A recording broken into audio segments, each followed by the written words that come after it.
AZT is a medication used for HIV and AIDS to help fight against this disease. What is AZT? AZT is a nucleoside-based inhibitor which inhibits reverse transcriptase within HIV and AIDS. This is one of the first drugs to be used as chemotherapy for AIDS. What happens, a little bit more about like what happens when AZT enters your body. When it enters your body, these substances are activated, which will then activate the triphosphate, which is formed by cellular kinases, which will then they are then turned into potent chain terminators that grows the viral DNA. The reason why you have poor suppression of the replication of this virus is due to the your metabolic activation, like the inefficiency of your metabolic activation. When it comes to how AZT can inhibit HIV's reverse transcriptase is by the enzyme of this virus is of course is using the DNA to copy its own RNA.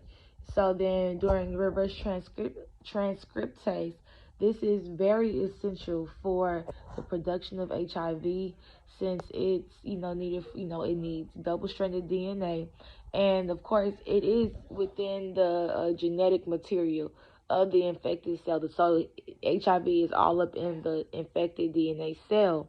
Well, or you will call this as a provirus. As the cell's enzymes convert AZT into the effective form of the on the 5 end of the triphosphate form. Studies have shown also that the forming of HIV DNA is the specific factor of the inhibitory effect. So without this specific factor, AZT probably will not work as best as it could if it indeed in fact had a specific factor that it was targeting. When you have a lot of doses of AZT triphosphate form, this can also inhibit the DNA polymerase, which is used by human cells, which also undergoes cell division. When you have enough of this of AZT triphosphate, then you will have a greater affinity for the HIV reverse transcriptase. So the HIV reverse transcriptase is going to be reproducing at a higher rate than it would normally do before, without it. So when you have the ability to the cell have the ability to repair its own DNA, and if it's disrupted by AZT during its formation, the HIV virus lacks this ability. So we want that. That's good. Without the AZT inhibits the replication of HIV, it will not affect the function of the other uninfected cells. When you have high doses again of AZT, it can inhibit DNA polymerases. Certain ones, of course, which is used in the mitochondria to replicate. You have all kinds of effects that can happen when it comes to this. HIV uses reverse transcriptase to convert the RNA to viral DNA.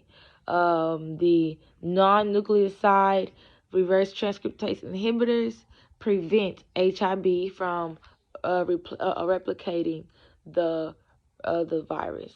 AZT is very selective when it comes to the HIV reverse transcriptase because it blocks some of the activity of the polymerase enzymes within the human body. This can include the mitochondrial DNA, which is DNA polymerase, which is very important. You have a high number of mitochondria within the muscle cells, and The therapy from this medication, from the AZT medication, can damage muscle tissues, which also includes your heart. It can suppress the production of red blood cells, neutrophils, and the cells within your bone marrow, which will then, cause you to become more tired and anemic. Patients who also take AZT, they may experience mild gastrointestinal intolerance, and of course, that could come with nausea and vomiting as some side effects. Now, very rare side effects of AZT will be life-threatening, like lactic acidosis, which of course is the accumulation of lactic acid within the body fluids, or hepatic steatosis, which is the accumulation of fat in the liver cells.